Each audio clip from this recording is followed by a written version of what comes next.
بسم اللہ الرحمن الرحیم۔ تو پھر آخر میں ہم یہ بات ضرور کہیں گے کہ یہ منہجی مسئلہ کہ جہاد کے لیے صف بندی کی حقیقت کو پہچانو،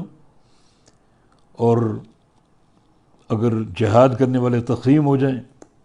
ان کے مختلف جبہات ہوں، مختلف پارٹیاں ہوں، مختلف جماعتیں ہوں،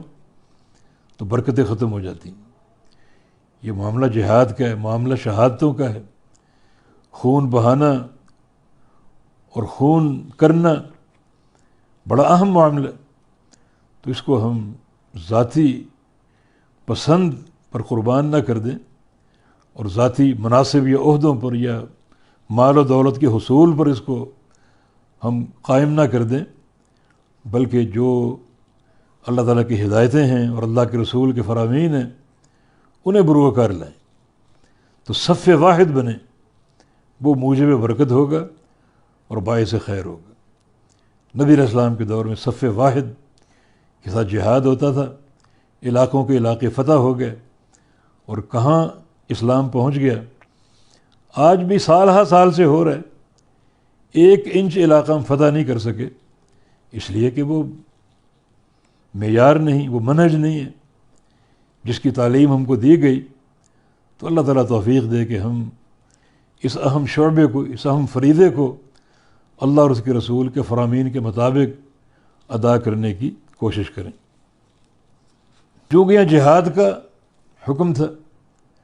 تو اللہ تعالیٰ نے جہاد کے لیے جو صبر کی ضرورت ہے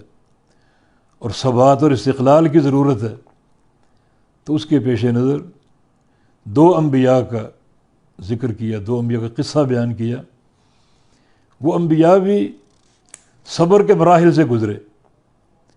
ان انبیاء پر بھی جہاد فرض تھا اور انہیں جہاد کیا، اور قوم کی جو تکلیفیں وہ جھیلیں اور صدمے برداشت کیے۔ تو اللہ رب العزت نے جہاد کے امر کے بعد ان 2 انبیاء کا ذکر کیا، تاکہ ان کے ذکر سے جو ایک تسلی کا سامان ہے وہ حاصل کر سکیں۔